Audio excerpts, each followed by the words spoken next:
Guillaume Play. Voilà plus d'1 an que cette enquête a commencé autour de celui que tout le monde connaît. Et ce que vous allez découvrir dépasse largement sa seule personne, si je peux vous teaser. Lui, contre réalité, il le déteste parce qu'il est désagréable, parce qu'il en parlait comme de la merde. Mais nous, aussi, on le déteste parce que c'est un prédateur, en fait. Pendant des mois, nous avons recueilli des témoignages, recoupé des informations, analysé de nombreux documents et échangé avec d'anciens collaborateurs, journalistes, auteurs et observateurs de son parcours. Nous avons tout réuni ici. Car derrière l'animateur à succès, derrière Legend et ses millions de vues, se dessine tout un écosystème, un réseau d'influence, d'intérêts, de stratégies et de relations que le grand public ne perçoit pas forcément. Vous allez entendre des personnes qui n'ont jamais pris la parole publiquement. Vous allez découvrir des histoires couvrant chaque période, d'avant Énergie jusqu'à Legend, passant par le QG et même par des projets vite mis sous le tapis pour se faire oublier. Cette investigation raconte aussi comment certaines figures du business, des médias, du web et de la politique se croisent, collaborent et participent à construire des espaces d'influence toujours plus puissant, et ça autour de l'inarrêtable Guillaume Play. Pourquoi les précédentes polémiques ne l'ont jamais réellement fragilisé? Pourquoi si peu de personnes ont accepté de parler jusqu'à aujourd'hui? Qui sont les acteurs inattendus que vous connaissez très bien sur YouTube ou pas, et qui gravitent autour de Legend, nourrissent son ascension et vice-versa. C'est ce que nous allons démêler. Merci à toutes les personnes qui ont accepté de témoigner, aux journalistes, spécialistes, aux auteurs et prétendues victimes qui ont contribué à construire ce gigantesque épisode. Nous n'avons pour objectif de condamner qui que ce soit. Notre but est simple, documenter, contextualiser et finir par révéler. Suivez bien jusqu'à la fin, ça va être intense. Magnéto.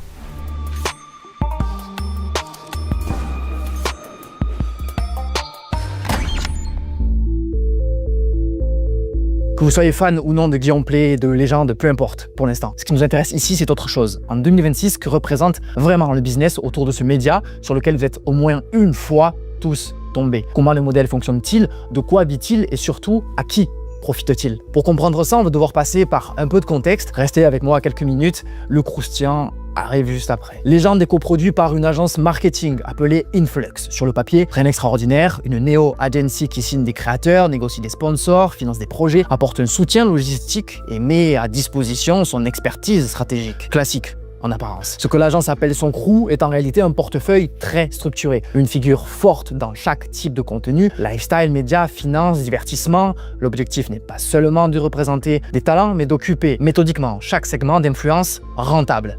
Ce qu'on appelle une verticale. Le plus impressionnant, c'est que cette version d'Influx n'a même pas 5 ans d'existence et elle s'impose déjà face à des acteurs installés. Si la dynamique continue, elle pourrait même très bientôt dépasser Bump, l'agence liée à Squeezie, voire frontalement concurrencer Webedia. Webedia d'ailleurs, c'est précisément au sein de leur équipe que Guillaume Play a évolué juste avant et ce détail n'est pas anodin, on y revient. L'artiste Norman. Bienvenue, ça fait plaisir de t'avoir. Merci pour l'invite en tout cas. Tu sais que je t'écoute tous les matins en venant ici.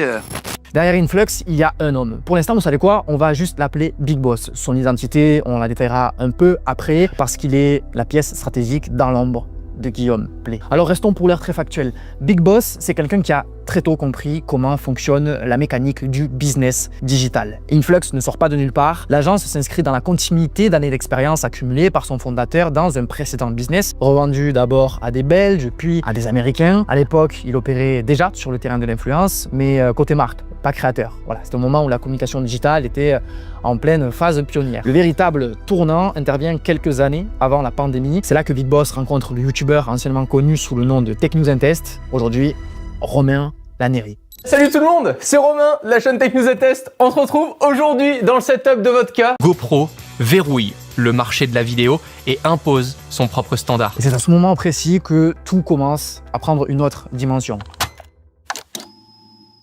Romain Laneri devient le véritable premier associé stratégique de notre mystérieux businessman dans cette nouvelle aventure. Il s'affiche officiellement partenaire dès 2018 avant de devenir l'an dernier directeur général d'une branche Influx. On n'est plus dans une simple collaboration, on est dans de la structuration. Puis rapidement, un troisième visage apparaît à leur côté, notre cher spécialiste, analyste Apple, qui est régulièrement visible sur ses photos, Léo Duff. Apple a créé une interface si réaliste qu'elle attire l'attention et devient elle-même une distraction. Dans ce monde, tout se paye. Si vous ne payez pas, alors quelqu'un le fait à votre place. Pas de profil LinkedIn pour détailler son rôle, mais selon une source présente à l'époque, il aurait occupé le poste de Head of Content Marketing chez Influx. On se retrouve donc avec 3 figures centrales, les 3 piliers de l'agence, rien de choquant. Le vrai sujet, est ailleurs. Ces liens sont longtemps restés flous, loin d'être explicités aux internautes, alors même que typiquement les deux youtubeurs cités étaient constamment exposés pour promouvoir et travailler personnellement chez Influx, au-delà même d'être représentés en tant que talent. Ensemble, ils iront même jusqu'à lancer un podcast nommé Take Out, aujourd'hui devenu Speakeasy by Influx, un format orienté business numérique et stratégie digitale. Salut les gars. Salut. Salut Léo. La forme? Bah ouais, très bien. La question du jour, c'est est-ce que... L'image est claire, des créateurs, mais aussi des opérateurs. Des postures d'experts adoptées par les talents Influx ou leurs invités qui, ensemble, semblent chercher à dessiner la météo de demain. Le véritable tournant arrive au moment game changer lorsqu'ils mettent la main sur Guillaume Play à l'été 2022 pour une raison officieuse sur laquelle on reviendra au moment où Guillaume en fait a été contraint d'arrêter le QG produit par Webedia. C'est à ce moment-là que Big Boss commence à défendre activement des intérêts commerciaux de Guillaume. À cette époque, Legend est loin d'exister. La seule structure que Guillaume porte, c'est sa société de production historique, Locomotive Prod. Et c'est précisément dans cet entre-deux que tout va se redessiner.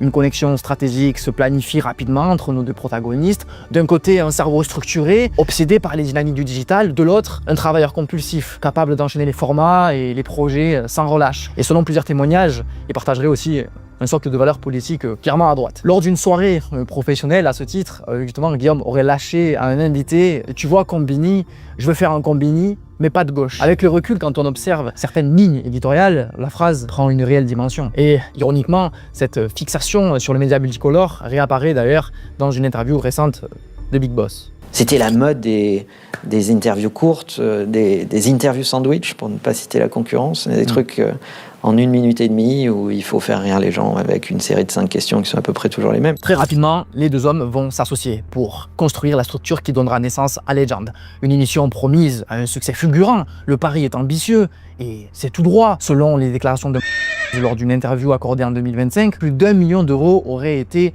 investis dans le développement du projet. Et bien évidemment qu'ils y croyaient. Le double réseau Guillaume et Big Boss joue un rôle clé. Les connexions business, les relais d'influence, les opportunités, et tout s'accélère. Le vrai décollage stratégique se ressent particulièrement en 2024 chez Influx. D'abord, grâce au lancement des épisodes payants via Legend Business, amorcé en novembre 2023. Les entreprises s'y intéressent immédiatement, les marques veulent leur place. Et le podcast enregistre lui-même simultanément ses premières envolées spectaculaires d'abonnements mensuels. Ensuite, une envolée, pourquoi? Parce que le rooster commence à faire virevolter. Autour de figures déjà installées comme Léo Duff et Romain Laneri, viennent s'ajouter Willow, Hardisk, Ludoc, Laurent Baffy, puis plus tard Mathias Bassino, directeur Europe de Trade Republic, côté commercial, les créateurs No Business et le média Le Crayon. Je précise, je verbalise uniquement les profils réellement structurants dans leur discipline et dont la collaboration avec Influx est mise en avant de manière répétée. Si l'on observe l'ensemble des talents maintenant qui sont référencés dans l'écosystème Influx, un constat saute aux yeux. Au-delà des différentes verticales évoquées, à l'image de Legend, les lignes éditoriales semblent pencher plus volontiers vers un imaginaire politique plus bleu que rouge. Mode, tech, business, finance, luxe, les thématiques dominantes gravitent autour de la réussite individuelle, de l'investissement, de la performance et de l'entrepreneuriat. L'ensemble de l'orientation globale interroge quand on regarde le tableau, quoi. Legend met régulièrement en avant les forces de l'ordre et les militaires et donne la parole à des figures complotistes, à des représentants de mouvements sectaires, à des personnalités controversées, parfois même clairement situées à l'extrême droite. Soyons clairs, il n'y a aucun problème à inviter des policiers ou des militaires. Ce sont des métiers exigeants, exposés, souvent difficiles et méritent d'être entendus. Le malaise, encore une fois, naît ailleurs. Il apparaît lorsque la mise en avant se transforme en glorification sans contradiction, lorsque les récits sont déroulés sans contextualisation, sans questionnement sur les violences policières, par exemple, mise en perspective avec les tensions sociales actuelles. Voilà, nuancer, interroger, confronter, c'est différent que produire du sensationnalisme ou flatter un imaginaire viriliste. En fait, il y a parfois cette impression d'un flirt avec certains codes masculinistes, alors jamais frontal, jamais assumé grossièrement, mais présent en filigrane dans la manière dont les récits sont mis en scène. Ce n'est d'ailleurs pas anodin de voir autant de contenu autour de l'armée, des armes à feu tout simplement, car un des témoins de notre enquête nous a confié que Guillaume Play nourrirait une réelle fascination pour ce domaine, allant jusqu'à posséder lui-même un permis de port d'armes. Tout ça, ça ne daterait pas d'hier, comme en atteste cette photo publiée sur son compte Facebook en 2013, le montrant en pleine session de stand de tir. Un élément qui, au moment où nous finalisons cette enquête, trouve un écho particulier dans l'article récemment publié par Le Monde, ce 25 juin 2026, au sujet de Guillaume Pley. Deuxième point du malaise, dès qu'il est question de santé ou de profession médicale, médecins, urgentistes, infirmiers, psychologues, les intervenants sont presque exclusivement des hommes. À l'inverse, lorsqu'on aborde le travail du sexe, là ce sont essentiellement des femmes qui sont mises en avant. Et parenthèse dans le même sens, rares sont les fois où les invités et eux ne sont pas amenés à devoir parler de leur sexualité. Cette analyse est d'ailleurs confirmée par une collaboratrice de Guillaume Pley. Pour Le Monde, elle confie: la remarque a été faite à Guillaume qu'il n'y a pas beaucoup de femmes invitées et qu'en plus les femmes qui étaient interviewées parlaient notamment de sexe. Mais Guillaume, il n'est pas du genre à faire gaffe à la parité. Ce contraste pose question. La profession infirmière, par exemple, est historiquement et sociologiquement très féminisée. Selon la DRES, en 2021, elle comptait environ 87% de femmes pour 13% d'hommes. Voilà, je laisse simplement ce chiffre ici. Il est donc étonnant que les femmes soient principalement sollicitées sur des thématiques liées à la sexualité, mais beaucoup plus rarement invitées lorsqu'il s'agit de parler sérieusement de santé. Alors que les docteurs et soignantes en France,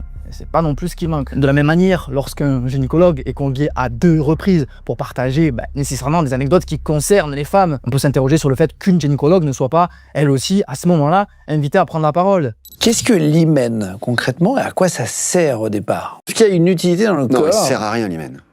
Il est là, c'est un reliquat embryologique. Troisième point de gêne, l'écosystème Influx est ce qui ressort de l'étude des talents signés. Comme on l'a dit, Romain Laneri. Bon, avec lui, on a là le monégasque par excellence, qui multiplie des formats centrés sur l'argent, les belles voitures, l'optimisation, la performance financière, jusqu'à même aller interviewer le patron de Total Energy, voilà, dans un contexte perçu par certains comme une opération de rebranding. Cette transition, elle va pas se faire toute seule et qu'elle est compliquée et qu'elle a des coûts. Ça commence un peu à rechigner les tracteurs agricoles, etc. parce que on commence à impacter le pouvoir d'achat des gens. C'est ça qui est difficile.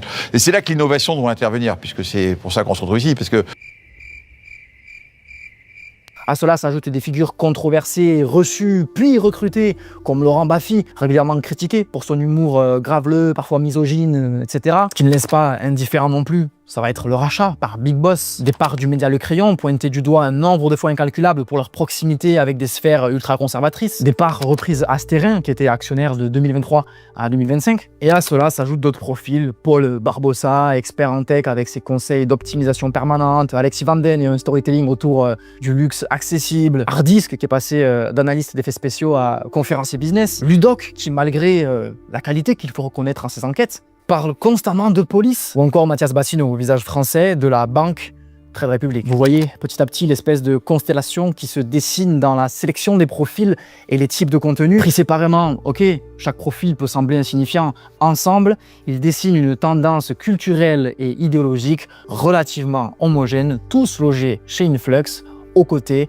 de Guillaume Pley. Vous allez peut-être me dire, non mais là TP, franchement, tu extrapoles. On y est. Big Boss n'est pas simplement un entrepreneur du digital lambda. Son parcours montre des liens étroits et assumés avec la droite française. C'est ce dont on va parler. Mais d'abord, mettons un nom sur son visage. Big Boss s'appelle en réalité Manuel Diaz. Son nom ne vous dit certainement pas grand-chose, mais il est tout bonnement l'homme qui a piloté la stratégie digitale de Nicolas Sarkozy lors de l'élection présidentielle de 2012, notamment en développant la présence de l'ancien président sur Facebook, ce qui était novateur pour l'époque. Vous êtes aussi l'agence digitale qui a été choisie par l'UMP pour la campagne à venir. Construire des fondations pour rentrer dans la culture Internet telle qu'elle s'envisage pour 2011, 2012 et les quelques années qui arrivent. Il y a presque un demi-million de Français qui ont liké la page de Nicolas Sarkozy sur Facebook. Donc il y a quand même des Français qui sont connectés avec lui. Son agence de communication de l'époque, imakina.fr, est choisie en janvier 2012 pour concevoir le nouveau site de l'UMP. En 2011, Le Figaro le présentait comme le Séguéla du numérique. En gros, une machine de guerre en marketing publicitaire. Et l'ancien magazine masculin très axé sur le luxe et la tech, l'Optimum, l'intègre même dans la liste des 50 personnalités qui vont changer la France. Voilà, rien que ça. On parle d'un certain Musk du digital à la française. De quelqu'un qui, depuis le cercle digital très restreint de la tech, serait capable de transformer en profondeur le paysage multimédia national. Alors dans ce contexte, on comprend mieux la mécanique derrière les apparitions médiatiques autour de Nicolas Sarkozy, chez Légende, dont sa dernière autour de la promotion de son livre de prisonnier, avec une exclusivité qui a été strictement accordée à Guillaume Pley. Émission exceptionnelle. Aujourd'hui, on reçoit le président Nicolas Sarkozy qui a accepté notre invitation à l'occasion de la sortie de son livre qui s'appelle Le temps des combats. Je vous vois rarement en interview. J'ai écouté toutes les interviews que vous faites, mais vous en faites assez peu. C'est volontaire ? Oui. Aujourd'hui, émission exceptionnelle puisqu'on reçoit le président Nicolas Sarkozy qui a accepté notre interview. Je suis invité la 2e fois.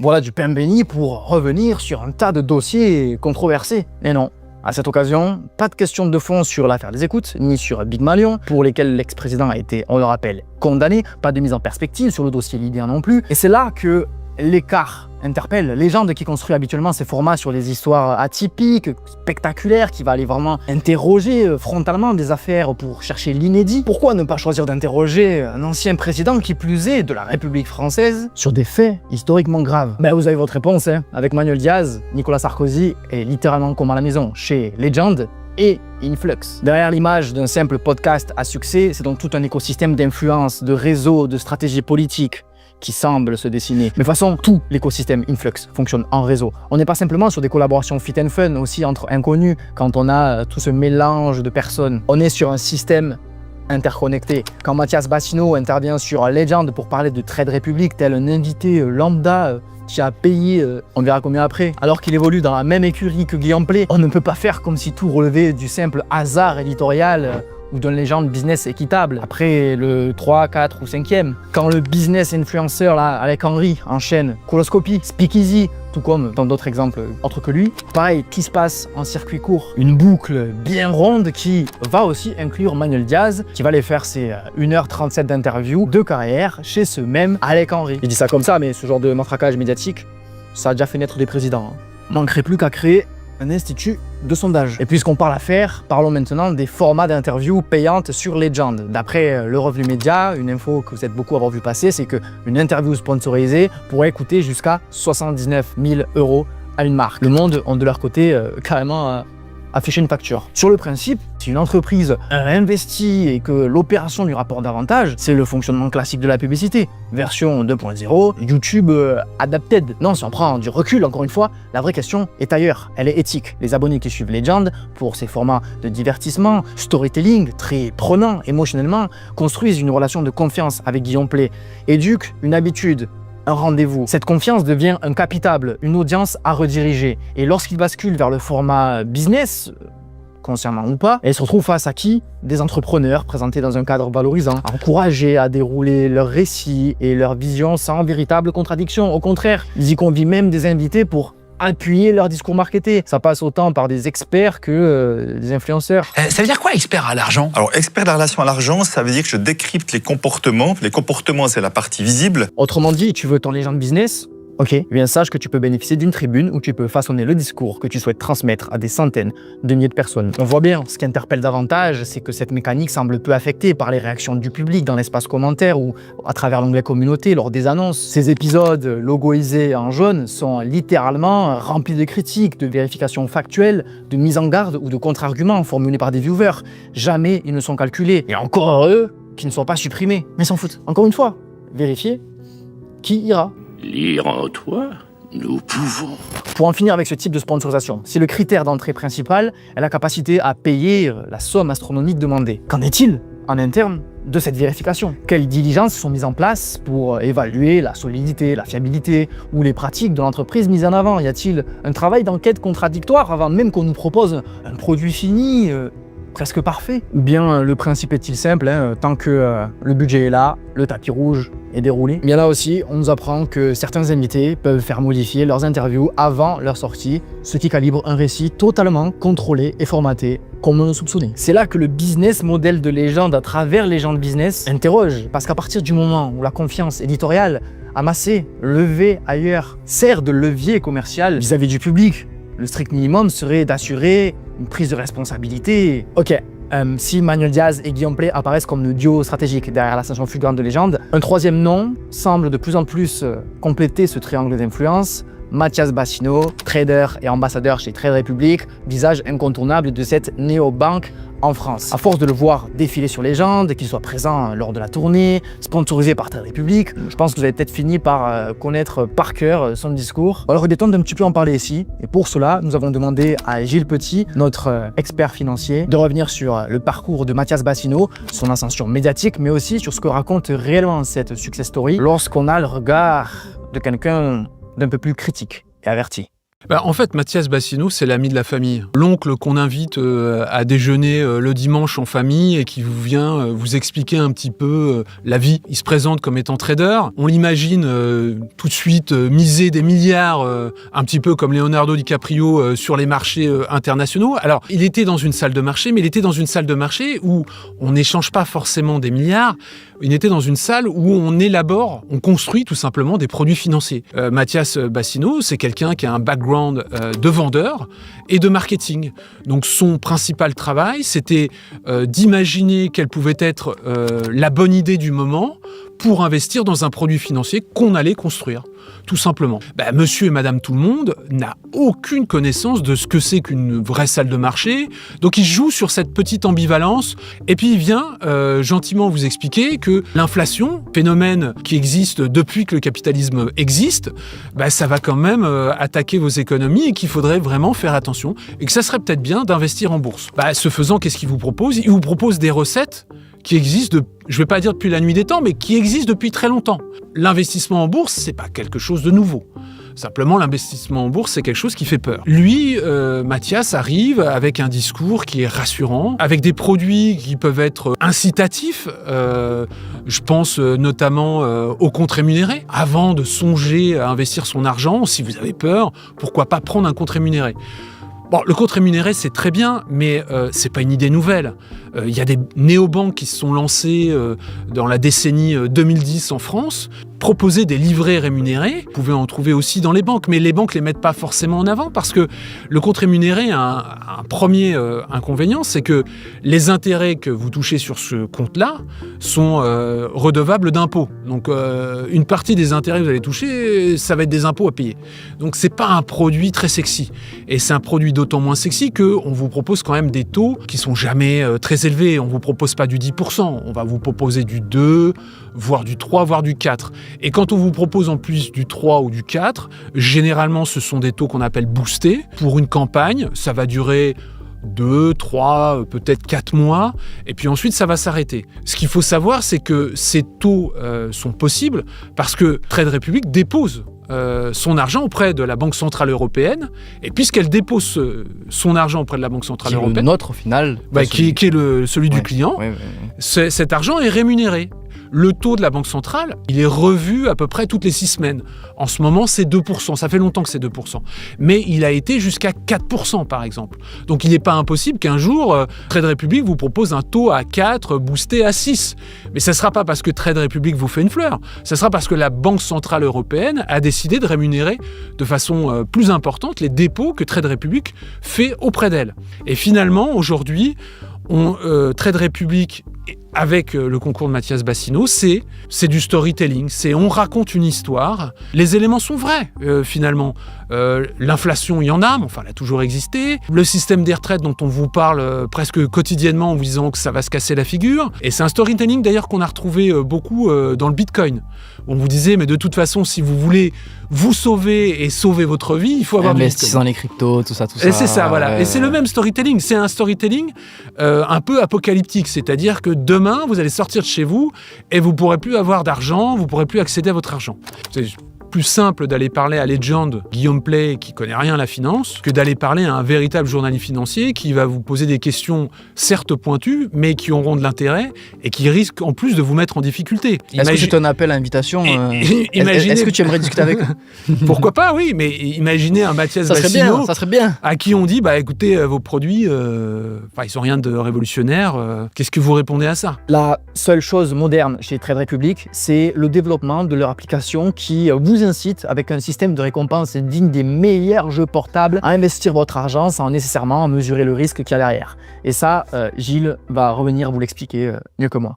Trade Republic utilise quelque chose qui a été identifié par les autorités, comme l'autorité des marchés financiers notamment, mais aussi l'autorité européenne qu'on appelle l'ESMA. Et j'utilise un concept qui est celui de la gamification. Des récompenses quand vous investissez et quand votre investissement a réussi. Alors le problème avec la gamification, c'est que des études ont été menées, la distribution de trophées incite les gens à prendre de plus en plus de risques. Vous recevez un message qui vous dit investissez sur les actions Nvidia, par exemple, c'est l'intelligence artificielle, c'est le moment ou jamais, vous investissez, vous avez des petits flocons qui apparaissent, voilà, des confettis, des choses comme ça, qui vous disent bravo, vous êtes dans la dernière tendance et c'est super et tout. Et l'investisseur perd de vue quand même une chose qui est très importante, c'est la notion de risque. Trade Republic n'arrête pas de parler des risques que court votre argent, mais en même temps, autour des produits qu'elle met en avant, notamment pour investir en bourse, surtout pour investir en bourse, qu'elle propose, c'est d'oublier les risques. Donc on est dans un comportement qui est assez schizophrène en fait. Pour ceux qui ne savent peut-être pas, le podcast le plus connu de France est arrivé après la grande période Le QG. Une émission, elle aussi, à succès, diffusée pendant 4 ans et produite par Webedia. Pour que tout le monde qui verra cette vidéo comprenne bien l'enjeu, peu importe la génération, je prends 30 secondes pour expliquer rapidement ce qu'est Webedia. Webedia, c'est l'un des plus gros groupes médias digitaux de France et même d'Europe. Créé en 2007, le groupe a construit un véritable empire autour des médias en ligne et des créateurs de contenu. Concrètement, Webedia possède ou exploite des marques comme Allociné pour le cinéma, jeuxvideo.com, Gaming, Pure People, Pure Media, et bien d'autres. Mais surtout, Webedia a été l'un des premiers groupes à racheter des entreprises, vous connaissez la fameuse histoire de Mexicom, à industrialiser le YouTube français. Ça va évidemment commencer par Squeezie, Cyprien, ou encore basculer sur Michou, McFly et Carlito, plus récemment Bailan, Nico. Voilà. Différentes périodes. C'est littéralement une machine structurée. Studio, équipe de production, régie publicitaire intégrée, réseau de diffusion, apport de partenariat avec les marques. Quand vous êtes chez Webedia, vous ne jouez plus dans la cour d'un créateur indépendant qui va galérer. Non, tout est tracé. Vous êtes adossé à un groupe coté avec des investisseurs internationaux et une logique industrielle. Donc, quand une émission comme le QG, produite par eux, s'arrête brutalement en pleine saison 4 et à la semaine prochaine, sans communication officielle, ça interroge parce que c'est pas anodin. Merci à tous le public. On se retrouve la semaine prochaine dans le QG. Je vous embrasse fort, gros bisous. On parle d'un groupe habitué aux stratégies calibrées, aux lancements millimétrés et aux clôtures maîtrisées. Et dans quelques minutes, c'est ce sur quoi on va aller creuser. Mais juste avant, parlons d'un projet presque oublié, The Game.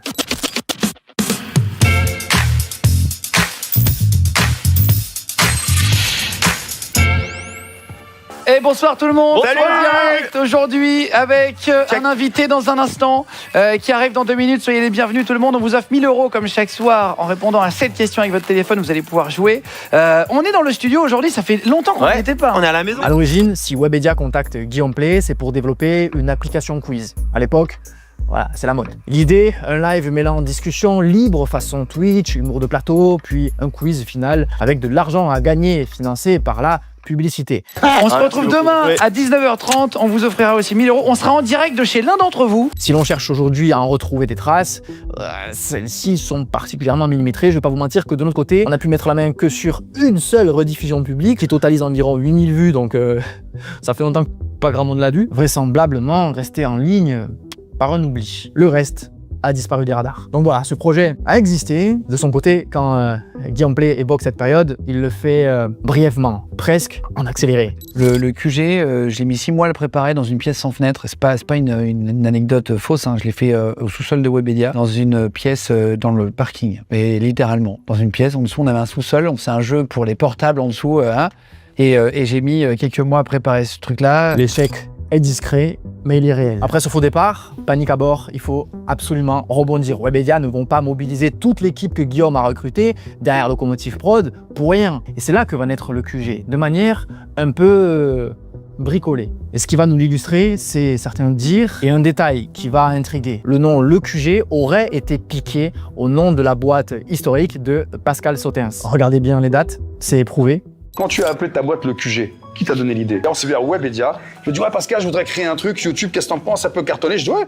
Je dis, t'as le nom de. Je cherche un nom. Je dis, tu sais quoi? Je dis, moi, j'ai appelé ma société le QG Training. Et je dis, tu sais, le QG, l'avantage, c'est que voilà, c'est quartier général, c'est là où tout le monde se réunit. C'est pas mal. Il me dit, ouais, c'est pas mal, ouais, j'avoue, vas-y, je suis réfléchi. Il migra bien. À l'époque, ils étaient relativement proches. Et là encore, on a un Guillaume pas très. Ça marche pas avec le storytelling et qui nous a servi. Un nom, un concept. Alors on a pris le QG parce que j'adore le quartier général. Le mot quartier général, c'est un peu militaire. J'adore tout ce qui est armée, etc.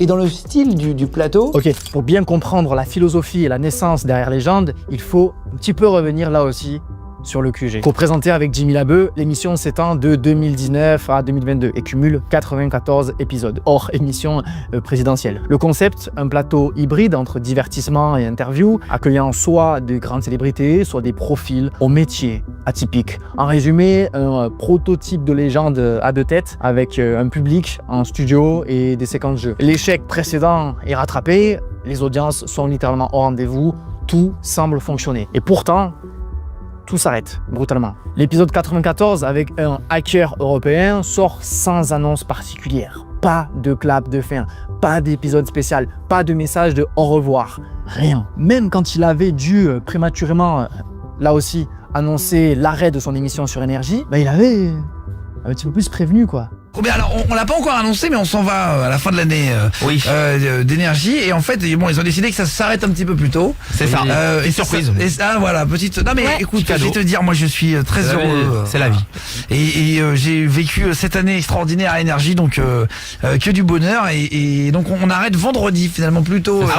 Vendredi. Ouais. Dans ce type de production, il est important de réaliser vraiment à cette échelle une fin est normalement scénarisé. Un dernier invité marquant, un rewind, un all-star, une rétrospective, un mot de l'équipe, là c'est silence radio. Quelques mois plus tard, alors Guillaume prendra la parole. Sa version des faits nous est expliquée, mais elle peine à convaincre. On n'était pas assez flexible. C'est-à-dire que je tournais toutes les 6 semaines, 6 émissions, en 2 jours. Et bien par exemple, Brad Pitt qui passe à Paris dans une avant-première, je pouvais pas le recevoir puisque le jour J, le studio n'était pas disponible à Webedia puisqu'il était disponible pour d'autres émissions, pour d'autres trucs, pour des tournages de pub, etc., etc. Du coup, j'ai quitté Webedia au mois de juin, en bon terme, il n'y a pas de problème, ni avec Jimmy Labeu d'ailleurs. Pourquoi un arrêt si brusque? Pourquoi la disparition totale de Jimmy Labeu? Pourquoi le départ de Guillaume, carrément du groupe Webedia? Aucun communiqué officiel du groupe là-dessus. Quant à Jimmy Labeu, il évoquera brièvement cette période fin 2023, mais plusieurs signaux intriguent. Absence de soutien public lors du lancement de Légende, désabonnement sur Instagram, réaction ambiguë lors de l'auto-roast organisé par McFly et Carlito début 2023. Forcément, ça se passe comment? Je vais pas m'étaler, mais ça se passe bien. Et quand tu vas arrêter, tu penses que tu vas faire quoi après? Mix and twist. Mélanger 2 trucs qui ne vont pas ensemble. Oh là là là là. C'est comme ça. Génial, c'est génial. Ça fait du bien de présenter l'émission ensemble, Guillaume et moi. Je peux pas lui en vouloir, il m'a quitté pour quelqu'un de très connu, une vraie star, Éric Zemmour. Mais comme je disais, ça fait du bien. Mais ouais.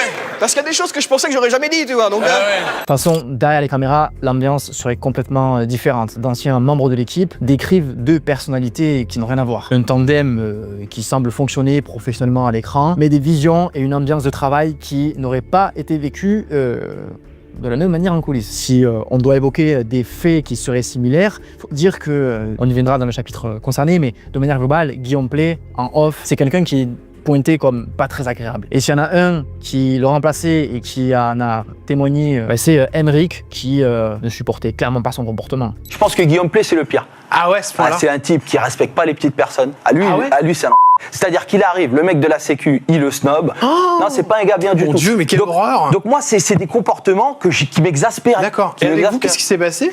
Eh ben moi, je me rappelle, c'était le jour de la rentrée. Il y avait tous les grands pontes. Il y avait Manu, il y avait Guillaume Play, je crois qu'il y avait Koé dans le bureau, et il y avait moi. J'arrive, Guillaume Play me serre la main, il me broie les mains, tu vois ce que je veux dire? En mode, c'est chez moi ici.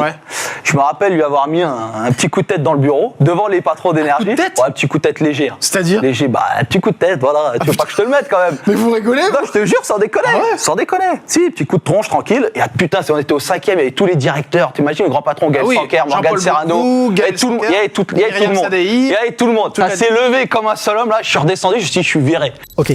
selon plusieurs témoignages recueillis auprès de sources anonymes et d'anciens collaborateurs du QG et d'autres périodes antérieures et postérieures. Ouais, ça fait du monde. Eh bien, l'arrêt brutal autour de toute cette collaboration, que l'on peut ressentir presque comme un bannissement, serait intervenu dans un contexte de signalement interne grave concernant le comportement de l'animateur avec une ou plusieurs collaboratrices. Toujours selon plusieurs témoignages, la situation a été traitée en interne et la collaboration en fait aurait pris fin dans la foulée. Alors écoute, moi j'ai bossé à Webedia, j'ai vu un papier en gros avec une petite liste de youtubeurs, de personnes, de créateurs de contenu qui sont bannis de Webedia. Alors pour un temps, je ne sais pas, ça peut être 1 mois, 2 mois, 1 an, ou peut-être à vie, je pourrais pas te le dire. Mais en tout cas, j'ai vu son prénom justement et en gros, il ne pouvait pas accéder aux autres étages de Webedia, mis à part le rez-de-chaussée, parce que il avait le QG, donc c'était quelques mois avant qu'il termine le QG. Je pense qu'il devait terminer son contrat avec eux et ensuite dégager, puis il l'a enregistré et puis il partait très très vite. Dis-moi, je sors de chez Webedia, là, je me suis renseigné auprès de gens qui étaient là à cette époque-là. Personne ne veut trop en parler pour être franc. Ce qui est sûr, c'est que c'est très touchy et ils m'ont dit qu'ils ont arrêté, on va dire, avec Guillaume Play parce que il y avait des petites affaires, quoi. Il y a des petits trucs qui étaient pas clairs et ils voulaient pas trop reprendre le risque qui s'est passé avec Norman. Et là, comme ça, ce qui fait rebond, c'est que d'autres éléments dans le passé pas si lointain de Guillaume, que beaucoup semblent avoir oublié, soulèvent de sérieuses questions. Dans ses formats, dans son divertissement. En 2013, alors âgé de 28 ans, il avait suscité une vive polémique. À l'époque, ces séquences montraient des jeunes femmes embrassées dans la rue, sans consentement, par surprise. Alors apparemment, au milieu, il y en avait, c'était des actrices, ok, mais mine de rien, des images qui choquent, qui ont mobilisé et qui ne montraient pas du tout le bon exemple aux jeunes qui les regardaient. Et pas que les jeunes. Pour un homme approchant la trentaine, un tel comportement problématique comme ça, difficile d'associer ça à une erreur de jeunesse. Hier, Guillaume Play, qui est animateur sur MC de Rising Star, qui a été très vulgaire, je ne peux même pas citer sur Europe 1 ce qu'il a dit, mais voilà, il a été très vulgaire. Très vulgaire sur Enora. Ah, parce qu'à la gonzesse, ça, elle me casse les Qui ça, laquelle? La Enora, là. Ah ouais. Elle est belle. Elle est aigrie parce que on est numéro 1 le soir et dernière le soir en radio. Ça y est, la meuf, elle est à la télé. Les opposés s'attirent peut-être. Ah non, mais c'est parce qu'on l'a nique en radio que je vais niquer ailleurs, non plus. Bah, je sais pas, après, il faut l'appeler peut-être. À force de parler de grosses productions, d'agences, d'influences, avec des millions d'euros en investissement, on en oublierait presque une réalité, celle du coût de l'indépendance. La vraie, celle qui nous garantit une liberté de ton sans compromis, loin des conflits d'intérêts, celle qui vous assure transparence et nuance dans les propos, malgré le manque de confort que cela implique. Je sais pas si vous l'avez remarqué, mais cette vidéo n'est pas sponsorisée. En fait, comme une grande partie de nos contenus, car nos enquêtes et analyses nous ferment des portes. Et avec celle-ci, comme vous pouvez le constater, depuis 1 an et demi, maintenant, nous les produisons avec une extrême exigence. Cela malgré l'insécurité financière que ça crée. Je ne vous l'ai jamais caché, mais je préfère le préciser, je ne suis pas tout seul derrière cette chaîne. Mais il y a une poignée d'humains qui accordent leur temps libre pour construire ces vidéos que vous considérez d'utilité publique par simple engagement citoyen, en espérant qu'un jour peut-être ça portera ses fruits par la force du peuple. Que tout cela, on arrivera un minimum à en vivre. Parce qu'en effet, en apportant leur plume, analyse, expertise, regard critique, matériel pour filmer. Sur chaque épisode, les vrais responsables, au-delà de moi, du succès d'estime et de la survie de la chaîne sont par exemple Gaspard, auteur, Alan, sociologue, Lucas, journaliste, Hugo derrière la caméra, bref, et d'autres humains au-delà de la production pure qui prêtent généreusement main forte. Et le problème dans cette véritable équipe de production très complète, polyvalente, je vous assure, c'est que personne n'est rémunéré. Même moi, je le suis pas en fait. Au contraire, je cumule plein de petits métiers pour tout réinjecter sur la chaîne et je vais être franc, on ne tient plus. Si seulement je pouvais compter sur les marques qui sponsorisent 90% du YouTube Game en un claquement de doigts, je le ferais. Mais on veut impacter. Et vous connaissez ma position sur beaucoup de ces partenariats et sur certains annonceurs. S'ils ne cochent pas nos exigences éthiques et de transparence, je n'en veux pas. Je vous le dis, je préférais arrêter la chaîne et trouver un 35 heures bien stable. Et j'y ai déjà pensé. Après cette vidéo et ses répercussions, je n'ai aucune idée de comment continuer. Alors, le dernier espoir, c'est vous, la TPaisance, qui parfois me suivez depuis des années. Ok, c'est simple, on a lancé une cagnotte Ulule dont vous pouvez suivre l'avancement. Le premier objectif est fixé à 12 000 €, mais si sur les 120 000 abonnés, 5 000 personnes seulement donnaient une fois 5 €, on atteindrait les 25 000, ce qui, selon ce qu'on a budgétisé, nous permettrait sur au moins une année de tous pouvoir un petit peu respirer et même lancer des bêtes de format qu'on a déjà cogité, qu'on peut pas réaliser. Si vous pensez que ce mindset et cette entraide collective a encore de beaux jours devant elle, alors vous pouvez nous aider. Si vous nous faites confiance, nous continuerons à prendre les risques, à approfondir les recherches, à passer des centaines d'heures sur chaque dossier, à recouper. Nous aurons aussi la force, si nos enquêtes comme celle-ci nous créent des soucis, de lutter. Et si un jour on parvient à en vivre durablement, putain, ça sera grâce à vous. Merci pour votre attention. Comment né légende. Et bien même si Guillaume aurait été écarté par Webedia, il n'est pas question pour lui de disparaître du paysage. Il continue donc à monétiser son image via sa propre prod, en collaborant avec quelques structures, parmi lesquelles on va retrouver la Marine nationale ou encore Orano. Pour Orano, d'ailleurs, il avait reçu précédemment le directeur général quelques temps plus tôt dans le QG, et en fait, voilà, ça avait complètement bien marché, une grosse vague de recrutement, donc bon, et là, je suis désolé, mes petites facettes politiques du TP exigent, on va un petit peu s'attarder sur Orano. Entreprise majeure du lobby nucléaire, elle est condamnée dans le passé pour des faits de corruption en Mongolie, mise en cause concernant des opérations au Niger, épinglée à plusieurs reprises pour des questions sociales ou une publicité trompeuse en faveur du nucléaire. Voilà, ce n'est pas l'objet central du tout, hein, mais disons simplement que ça éclaire certaines choses dont on parlait avant et prépare la suite.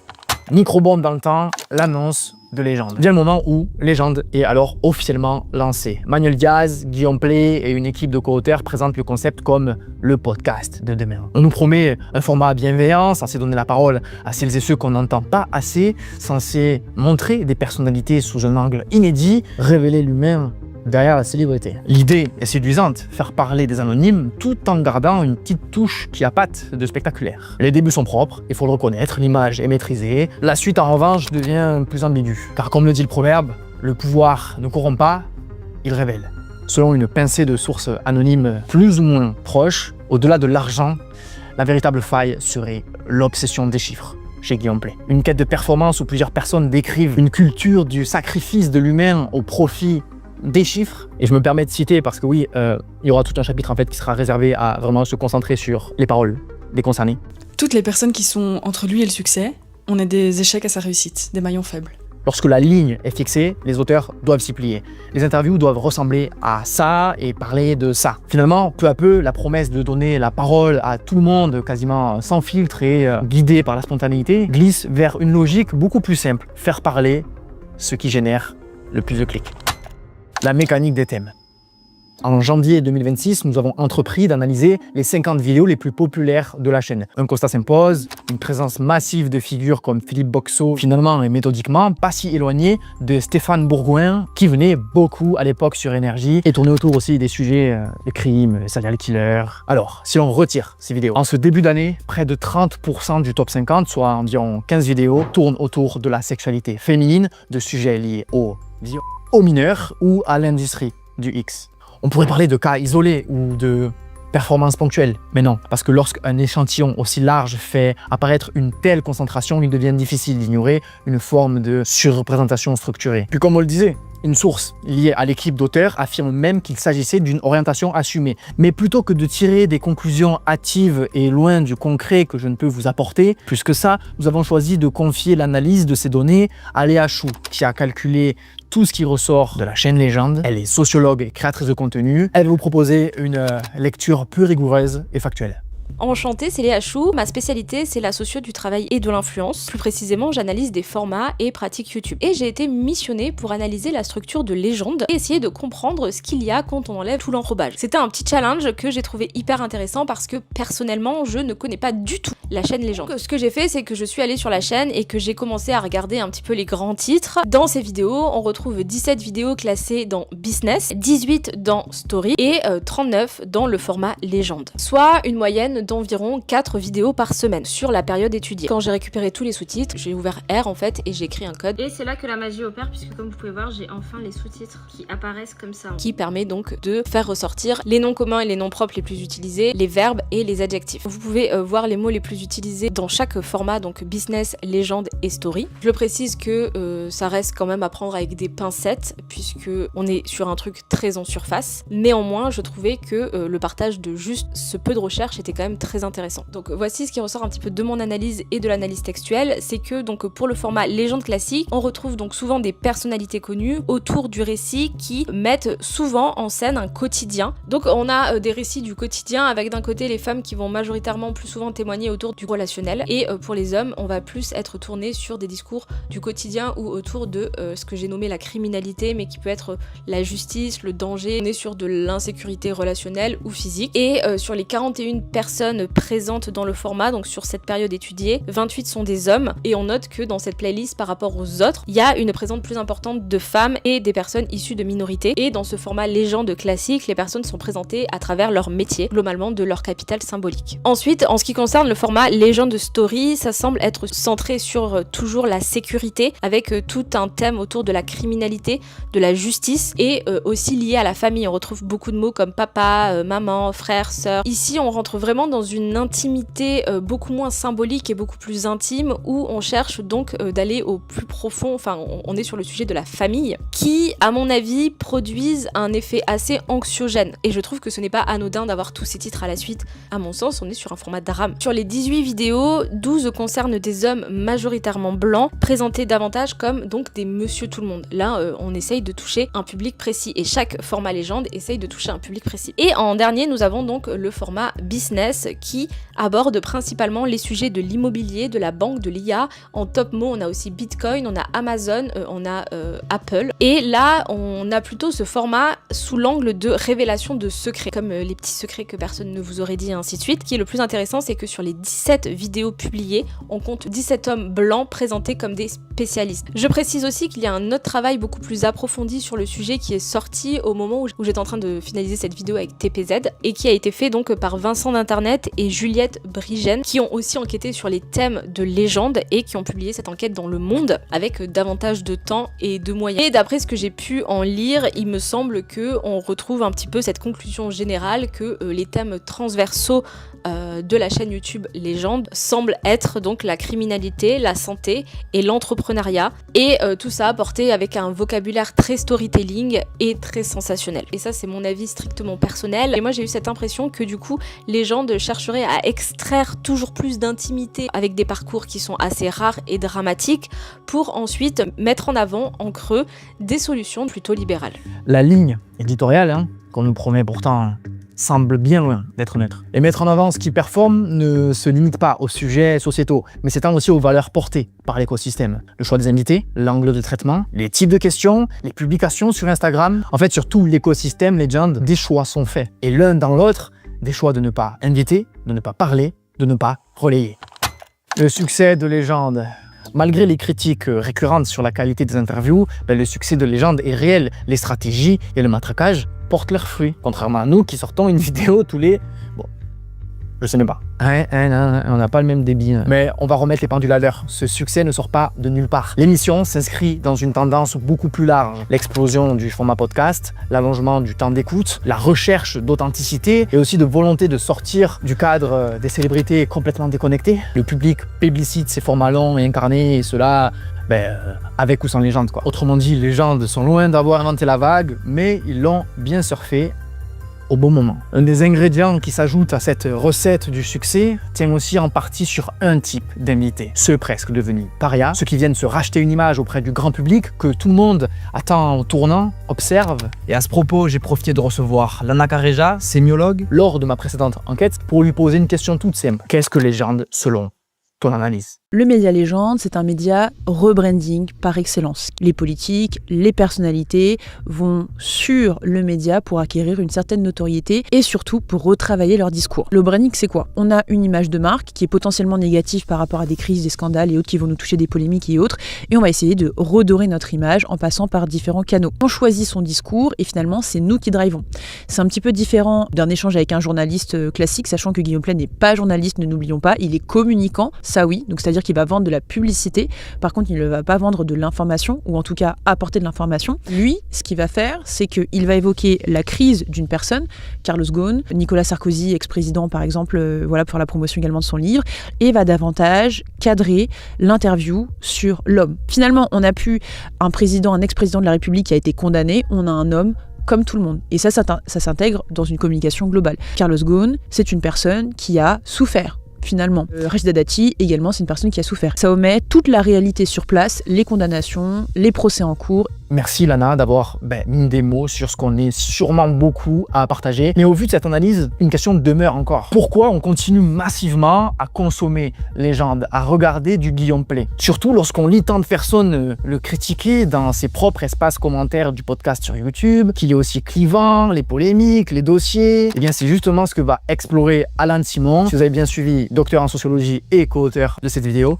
dans son magnéto. Je voudrais essayer d'expliquer un sentiment qui peut être assez paradoxal qu'on peut avoir face à certains gros succès médiatiques actuels. Comment est-ce possible que des formats comme Légende ou Touche pas à mon poste, si on les compare, continuent de cartonner alors que leurs animateurs, Guillaume Play ou Cyril Hanouna, peuvent être très critiqués, voire parfois rejetés dans le débat public. Ce paradoxe, en réalité, n'en est pas vraiment un si on l'aborde sociologiquement. Parce que ce qui fidélise le public, ce n'est pas uniquement l'animateur, c'est surtout le format, le rythme, et le rituel. Les travaux en sociologie des médias sur la télévision, notamment ceux de Dominique Mel ou Éric Maigret, montrent que les médias ne fonctionnent pas seulement comme des producteurs de contenu, mais comme des organisateurs du quotidien. C'est-à-dire qu'une émission diffusée très régulièrement devient un repère temporel, presque un réflexe, et on ne regarde plus vraiment pour quelqu'un, mais parce que c'est l'heure, et donc parce que ça fait partie de la routine. C'est exactement ce qui se passe avec TPMP ou avec Légende sur YouTube qui publie à un rythme très soutenu, une vidéo le mercredi, le vendredi et le dimanche.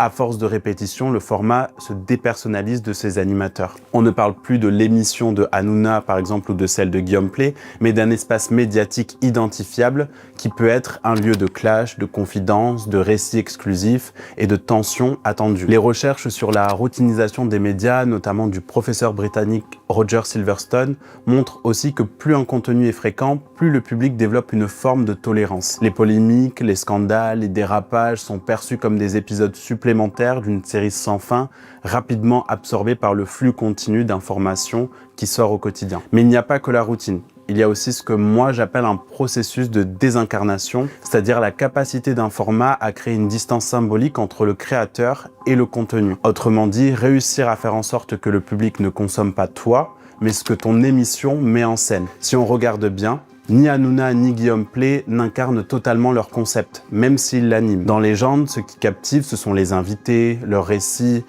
des paroles qu'on entend rarement ailleurs. Et dans TPMP, ce sont les interactions, les rôles autour de la table, la mise en scène collective du débat et du divertissement. Dans les deux cas, le spectateur assiste à une scène.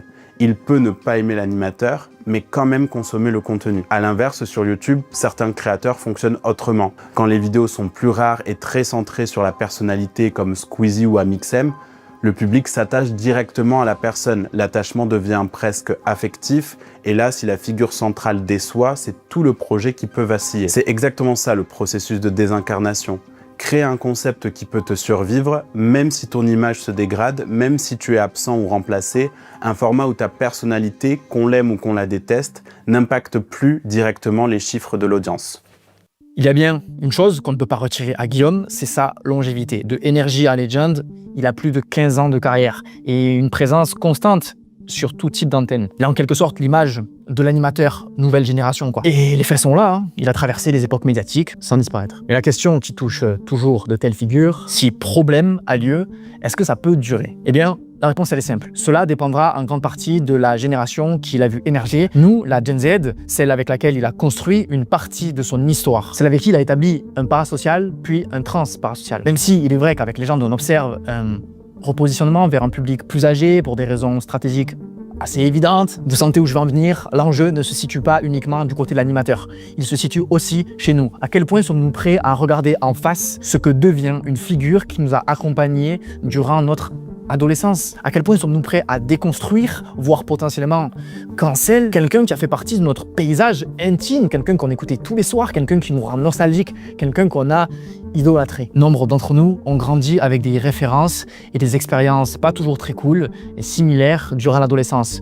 Une période d'insouciance, de blessures ouvertes où le divertissement a alors occupé une place centrale. Des soirées à écouter la radio, à regarder des émissions, à se sentir inclus dans une bande, même à distance. Tout ça établit un sentiment d'appartenance qui, même fictif, renforce l'attachement. Forcément que personne n'a envie de voir sa Madeleine de Proust se fissurer.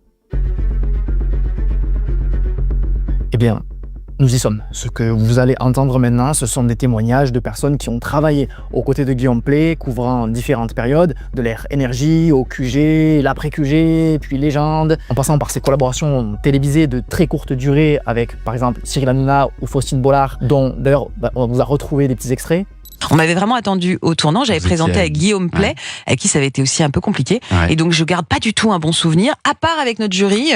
Voilà, mais moi c'était un peu la souffrance. On a arrêté l'émission Vous avez fait quoi, vous, parce alors que sur les équipes, je commençais à voir des personnes dans mes équipes qui se plaignaient et qui me disaient qu'il y avait de gros problèmes avec lui.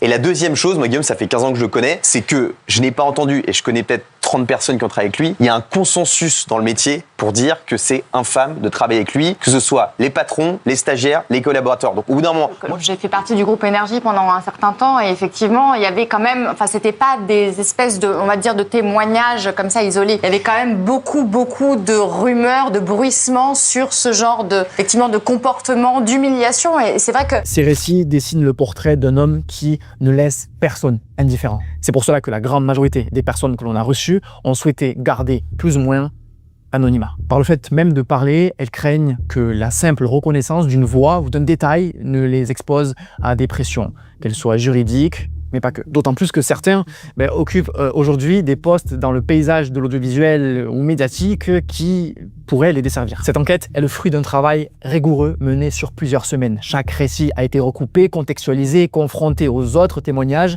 ainsi qu'aux éléments rendus publics depuis 2023. Et si une telle prudence a été rendue nécessaire, c'est avant tout pour protéger les intervenants, le contenu, autour de cette grande raison qui prédomine, la peur. La peur de s'exposer à quelqu'un ou un système perçu comme influent, disposant d'un réseau conséquent et de moyens suffisants pour exercer des pressions, notamment juridiques, comme on le verra juste après. La peur aussi de devoir justifier publiquement, après parfois des années, de voir leurs intentions et leurs vérités racontées, remises en cause. Et enfin la peur d'être entraînée tout simplement dans un conflit qu'elles pensaient avoir laissé derrière elles, mais dont beaucoup n'ont jamais vraiment été guéris. Je prends encore un peu de temps, c'est important, mais beaucoup n'ont ni l'envie ni l'énergie de revivre ce qu'elles ont traversé, ni de subir une éventuelle vague de harcèlement de la part de quiconque. Voilà, je pense que vous êtes désormais bien armés sur les raisons pour lesquelles certaines voix ont été modifiées et certains détails volontairement retirés. Et puisque je vous ai promis du concret, pour saisir la peur qui entoure l'écosystème de Guillaume Pley, il suffit d'observer le modus operandi de Manuel Diaz, le big boss d'Influx. Mon équipe et moi avons déterré une petite histoire locale qui pourrait s'apparenter à une culture de la pression. En effet, Manuel Diaz, passionné de basket, était passé par la direction du club de basket de Limoges, CSP. Et ce qui s'est passé offre une illustration assez frappante. Alors que, à raison, la gestion du club suscitait la colère des supporters et de la presse régionale, comme le Populaire du Centre, France Bleu et le Populaire, la moindre pique satirique qui le ciblait, même sous forme de simple tweet, faisait l'objet de mise en demeure immédiate visant les publications. Ces démarches, vécues comme des tentatives d'étouffer la contradiction, révèlent quand même une méthode marquée à utiliser la menace judiciaire, y compris pour des affaires de faible ampleur. Ayant connaissance de ça, vous comprenez bien pourquoi ça compte pour notre enquête. Ce précédent local est tout simplement le miroir des réticences que nous avons rencontrées. Et aujourd'hui, il faut se dire que l'homme a bien plus de succès. Il est évident que face à un environnement perçu comme ultra procédurier, tout le monde y réfléchisse à deux fois avant de parler, de s'engager, de révéler.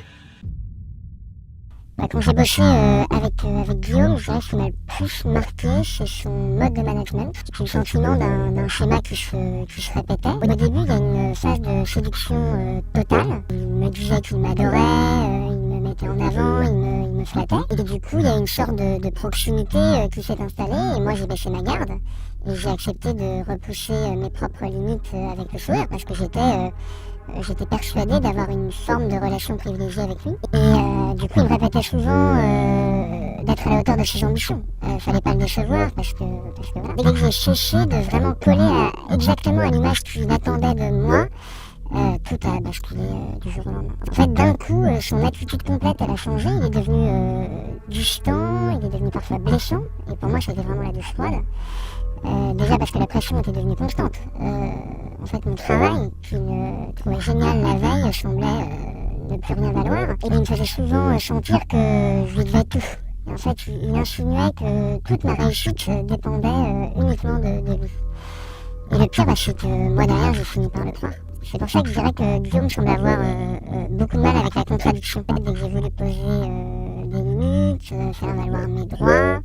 J'ai senti que lui le vivait vraiment comme une trahison personnelle. Il exigeait une disponibilité totale qui, pour moi, dépasse le cadre professionnel classique. J'ai aussi vécu une ambiance de compétition permanente avec mes autres collègues, où il fallait tout le temps prouver sa loyauté. C'est quelque chose de très important pour Guillaume, la loyauté, et ça passait par une pression sur les horaires, par exemple. Ça s'arrêtait jamais, hein. Il me sollicitait même le week-end, le dimanche, en soirée.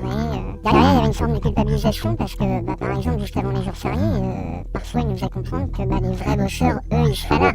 Forcément, hein, il y a certains de mes collègues qui se sentaient obligés d'accepter pour pas se sentir exclus du groupe. Ceux qui restaient tard, bien après les horaires de bureau classiques, étaient très souvent valorisés alors que les autres étaient dénigrés. Mais la conséquence directe sur certains projets, ça a conduit à l'épuisement et c'est normal. Hein. On me demandait parfois un nombre incalculable de versions pour des détails que personne ne relevait. Et moi, il m'est même arrivé d'ailleurs d'être mal à l'aise avec certaines demandes qu'il avait où on voyait que la recherche du buzz semblait prendre le pas sur tout le reste, quoi. Parfois même sur ma propre équipe. C'est quand il voit les premiers chiffres, quand il voit les premiers sous, que là, c'est un taré. Il est obsédé par, s'il voit 100 000, il veut 500 000. Et quand il voit 500 000, il veut 1 million. Quand il voit 1 million, il en veut 3. Et c'est un éternel insatisfait. Et donc, toutes les personnes qui sont entre lui et le succès, on est des échecs à son succès.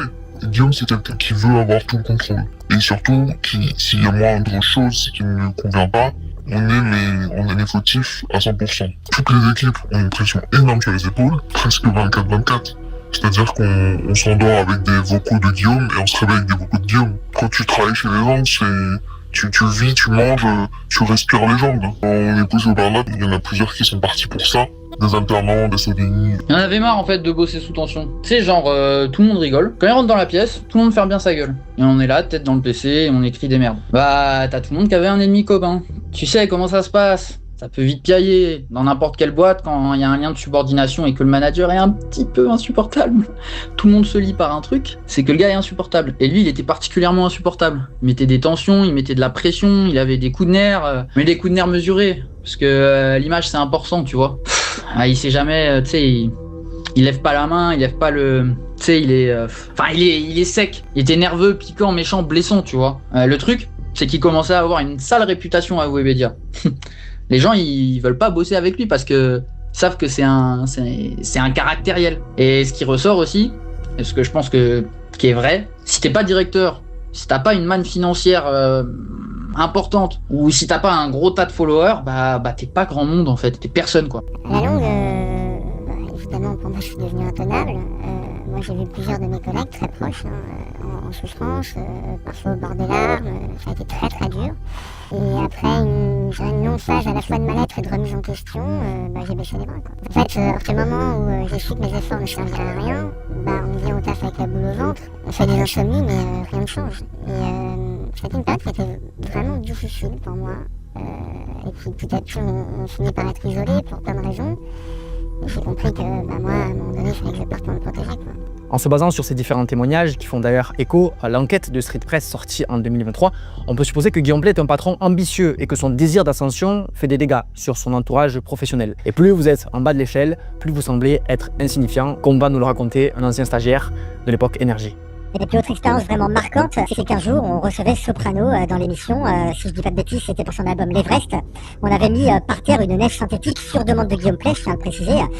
Et puis on avait fait une super déco. Enfin, c'était vraiment quelque chose de classe, de stylé. Car là-dedans, c'est qu'à un moment donné, il nous a dit, ouais, pour sortir, on va glisser, on va se casser la gueule, trouver un moyen, aller chercher les fringues qui sont en haut. Donc en gros, il y avait un gros carton avec plein de t-shirts vieux usagés dans le bureau. Je suis allé là-bas et j'ai dit, il veut que je les mette par terre, je les mets par terre. Donc tous ces t-shirts-là, moi, j'avais pas vu, mais il y en avait un qui était un t-shirt dédicacé par plein de fans, et là il commence à péter un plomb contre moi en me disant mais c'est quoi ces conneries, pourquoi tu fous ça par terre, tu me dis mais t'es vraiment con, et là il m'a allumé et puis je suis parti en pleurant. Mais faut savoir que Guillaume Pley à ce moment-là il a aucune compassion pour rien. De toute façon honnêtement son équipe elle est bonne à aller lui chercher ses sushis quand il se les faisait livrer sur Uber Eats, trouver des sons pour son émission, et sinon il nous calculait pas. De toute façon c'était le genre de mec qui arrivait 10 minutes avant son émission, et dès que son émission était terminée il se barrait. Pourquoi est-ce que ça m'a fait pleurer? Premièrement parce qu'il y a une humiliation qui est vraiment violente, il faut vraiment se mettre à ma place, à moi et puis de tous les stagiaires qui sont passés avant moi et après moi, parce que je suis pas le seul à avoir fini dans cet état-là. Et puis il faut aussi se dire que moi j'avais payé une école 15-20 000 balles et que j'étais persuadé à ce moment-là que Guillaume Pley allait saquer toute ma réputation, que je n'allais pas pouvoir travailler dans le milieu de la radio. Et donc forcément, tout ça mis bout à bout, ça m'a fait complètement craquer. De ce que nous dit notre interlocuteur, Guillaume Pley aurait agi de la même manière avec plusieurs stagiaires dans des cadres professionnels où les témoins étaient multiples. Au bout d'un moment, ça devait bien se savoir, hein. Moi, j'avais le directeur de l'école que je faisais, une école pour devenir animateur radio, à qui j'ai dit je pense que je vais arrêter la radio. Il m'a dit non, mais on sait très bien comment ça se passe avec Guillaume Pley et si ça tenait qu'à moi, personne n'ira en stage chez lui. Dans le milieu, à mon sens, plus personne n'est dupe. Plus personne n'est dupe. Tout le monde est au courant que faut pas aller bosser là-bas. J'ai eu l'occasion, au cours de ces dernières années, de rencontrer des gens qui n'avaient pas la même expérience de moi, mais qui le connaissaient aussi. Donc, qui ont bossé soit sur le QG, soit sur Legend et tout, qui m'ont tous raconté la même chose, quoi. Et en fait, quand tu rencontres des gens et que tu leur dis « Ah, t'as bossé avec cette personne ?» Ils te disent « Ouais, il y a toujours un petit moment de flottement de regard, genre « Ok, on peut en parler. » Cite-moi une collaboration de Guillaume Pley qui a bien terminé. Avec Jimmy Labeu, avec toute l'équipe d'énergie, avec Cyril Hanouna. Je vois pas une seule fois où ça s'est bien terminé. Tout ce qu'on vient d'aborder, Romane, journaliste chez Street Press, l'avait déjà initié dans son papier. J'ai pu m'entretenir avec elle pour qu'elle nous raconte les offs de son enquête. On publie, il y a quelqu'un qui m'a appelé en anonyme et qui m'a dit je vous donnerai pas mon nom, c'est dead, mais ça c'est juste le truc qui m'a vraiment choquée moi en tant que journaliste. Après ça arrive souvent avec les gens aient peur de parler. Il y avait déjà eu des prises de parole sur les réseaux sociaux, des gens qui sous leur vrai nom expliquaient que Guillaume Pley avait été un patron qui poussait au burn-out, toxique et autoritaire et tout. Et je me suis dit, mais pourquoi les gens ont si peur, quoi? D'après ce qu'on nous rapporte, le clan autour de Guillaume Pley n'a pas l'air de se laisser faire quand on les attaque. On peut supposer que cette présumée pression dissuade certaines victimes de parler, car beaucoup veulent passer à autre chose et n'ont pas la force de se lancer dans des procès épuisants et financièrement dangereux, quoi. Voici désormais la parole de deux femmes aux témoignages qui se ressemblent. Pour les plus sensibles, je vous affiche des trigger warnings. Lui, contre lui, il le déteste parce qu'il est désagréable, parce qu'il leur parlait comme de la merde. Mais nous, aussi, on le déteste parce que c'est un prédateur, en fait. J'ai commencé à être fan de Guillaume en 2012. J'avais 14 ans à l'époque. J'étais très, très naïve, hein. Et moi, j'ai toujours adoré, j'ai toujours adulé, etc. Et c'est que depuis pas si longtemps que ça, en fait, que j'ai ouvert les yeux en tant qu'adulte et que je me dis qu'en fait, c'est un mec problématique. Et que je me suis rendu compte que ce qu'il faisait à l'époque, c'était pas normal. Et que je dis ce qu'il faisait à l'époque, c'est-à-dire qu'il nous draguait. Alors pas que moi, je connais d'autres aussi.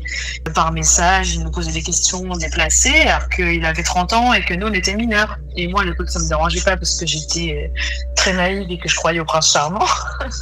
Mais maintenant, je trouve ça complètement déplacé et dégueulasse. Moi, ça a commencé, donc j'avais 14 ans. Et comme il disait qu'on pouvait... Enfin, quand je dis je le connais, en fait, c'est parce que je l'ai vu... j'ai compté, mais je l'ai vu tellement de fois que j'ai perdu le fil. Je l'ai vu au moins une quarantaine de fois entre 2012 et 2017. Voilà, de mes 14 ans à mes 19 ans, en tout, j'ai dû le voir entre 40 et 50 fois, je pense. Donc au début, je venais le voir devant Énergie parce qu'il disait tout le temps à ma radio qu'on pouvait passer... dire bonjour devant les studios, etc. Et en fait, à force d'y aller, en fait, lui, il donnait beaucoup d'importance à ses fans, surtout aux filles, et enfin, je pense. Et du coup, il me reconnaissait. Le fait qu'il me reconnaisse et qu'il me fasse des compliments, ah, ça me fait plaisir que tu sois là, ça me fait plaisir de te voir et tout. Et ben, j'étais complètement piquée. Je me disais, oh là là, mais il m'a reconnue. Du coup, je me sentais importante.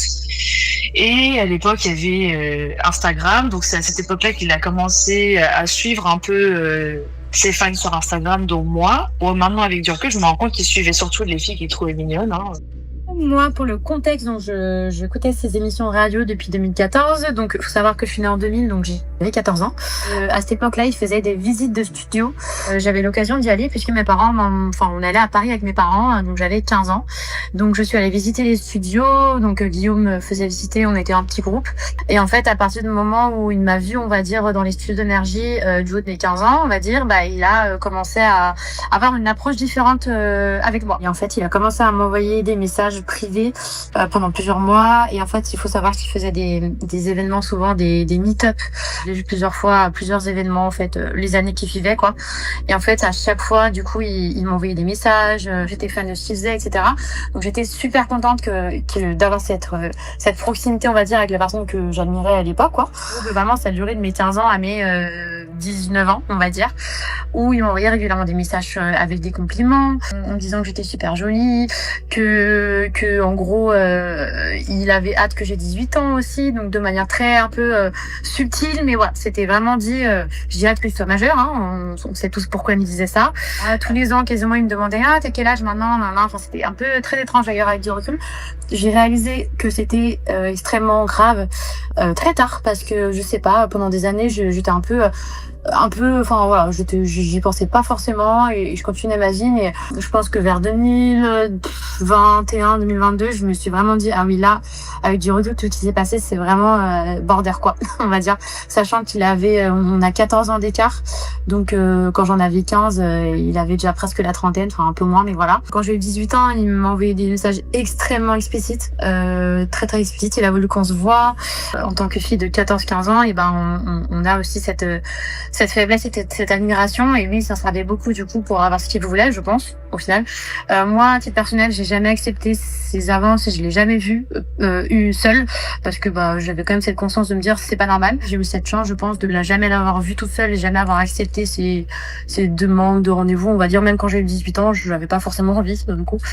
Peut-être 6 mois après mes 18 ans, il me parlait toujours, il a su que j'avais eu 18 ans, et en fait il m'a proposé qu'on se date, en fait, tout simplement. On était déjà en couple à l'époque, déjà avec sa femme. Il m'a proposé de venir me chercher, qu'on aille au restaurant tous les deux, et qu'après il me repose, etc. Bon, voilà. Il m'a proposé un date, littéralement, et il m'a, je trouve extrêmement salace, surtout pour le moment. Il m'a dit, je pense qu'on aura très envie de s'embrasser. C'est ça qui m'a fait le déclic de, ah ouais, non, là c'est très clair ce qui se passe, et à partir de ce moment-là, du coup, après, il n'y a plus du tout eu de contact, parce que ça m'a vraiment, ça m'a pas traumatisé, enfin, je vais bien à l'heure actuelle, mais ça m'a vraiment dégoûté, ça m'a vraiment ouvert les yeux sur la personne qui était, déjà depuis toutes les années, tout ce qu'il fait depuis des années, plus ce truc-là, quoi. Des années qu'il attend, du coup, que je sois majeure, en demandant, en attendant, enfin, c'est super malsain, quoi, et voilà. Il y a une fois où je suis venue le voir, et cette fois-ci j'étais toute seule, parce que souvent quand on y allait, on était en groupe à plusieurs. J'avais 17 ans, donc j'étais presque majeure, et j'avoue qu'à l'époque, comme j'étais folle amoureuse de lui, parce qu'il est très fort, c'est un grand charismatique, j'avais qu'une hâte, c'était d'avoir 18 ans, pour qu'on puisse sortir ensemble. Voilà, j'étais complètement timbrée.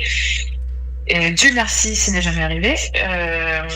Mais une fois j'étais allée le voir, j'avais 17 ans. D'ailleurs, j'ai une des photos sur Instagram qui date de ce jour-là, où il m'avait dit qu'il s'était acheté une nouvelle voiture. Il m'a dit, mais je te la montrerai quand tu auras 18 ans, je t'emmènerai faire un tour. Et on parlait dans le hall d'énergie, donc devant le mec de l'accueil qui devait se dire, mais Guillaume, c'est vraiment un gros dégueulasse. Je suis spéciale à ses yeux, alors qu'en fait, déjà, il devait dire ça à plein d'autres meufs. Et qu'en fait, il voulait juste baiser. Enfin, bon, clairement, il n'avait rien à foutre de moi, comme toutes les autres, je pense. Moi, j'ai eu la clarté d'esprit et la super bonne idée de... En fait, il me parlait sur Snap. Il était très malin, c'est qu'il me parlait sur Snap. Donc forcément, les messages, au bout de 24 heures, ils se supprimaient. Il savait très bien ce qu'il faisait. Et en fait, j'y ai pensé à enregistrer certains messages. En fait, il m'appelait beaucoup ma baby, ma jolie, ma beauté, nanana, avec des emojis et tout. J'ai fait une photo de la discussion avec un autre téléphone. Je sais pas pourquoi, j'ai eu ce réflexe de me dire, ok, je prends une photo, ça fait des preuves, etc. Et en fait, ce qui est bien sur le screenshot que j'ai, c'est qu'on voit vraiment les dates, les jours où il m'envoyait du coup les ma baby, nanana, etc. Je pense qu'il a eu conscience que c'était vraiment pas top ce qu'il faisait, mais malgré tout, il le faisait, quoi. Il se sentait très bien parce qu'il arrivait à ce que ça sorte pas trop. On enlève les messages, on parle à personne, enfin voilà. J'ai entendu beaucoup de choses à son sujet, comme quoi c'est un pervers narcissique, comme quoi il est horrible avec ses équipes, il fait pleurer les gens, et moi c'est ça qui m'énerve encore plus. Face au public, il joue les mecs adorables, il a réussi à piéger tout le monde, et qu'en fait, par derrière, il est absolument exécrable. Oui, en fait, le problème avec Guillaume Play, c'est que c'est, au premier abord, c'est quelqu'un d'extrêmement jovial, extrêmement, il a l'air très gentil, très bienveillant, très à l'écoute.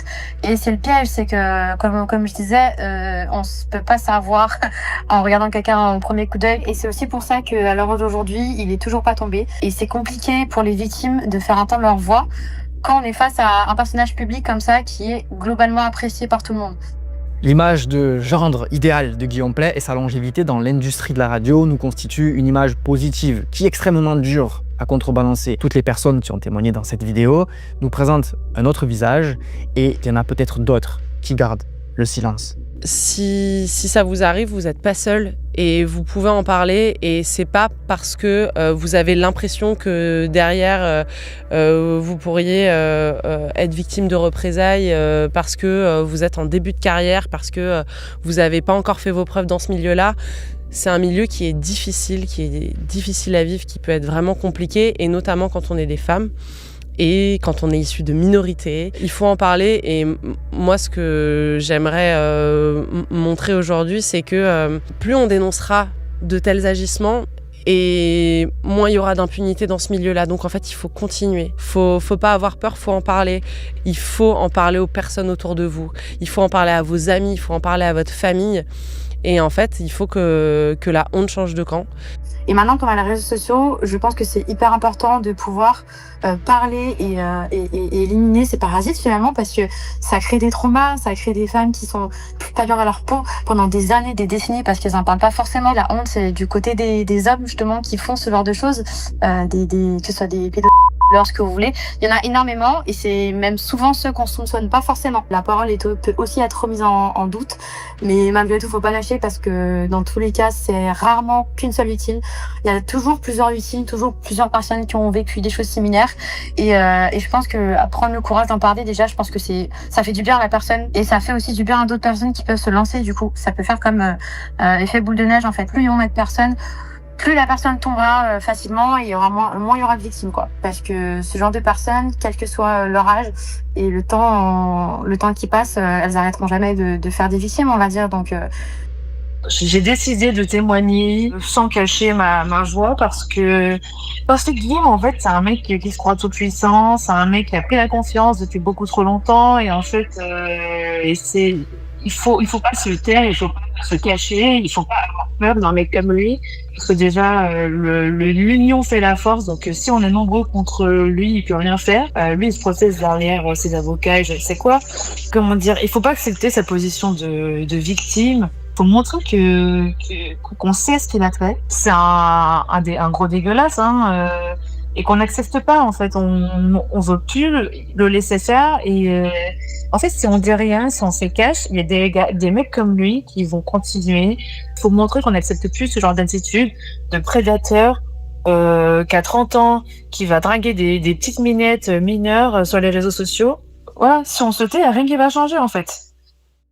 Libérez votre parole, nous vous écouterons. Merci pour l'attention, l'interaction et la mobilisation sur la cagnotte. Chaque don compte. Ciao la TP Sense.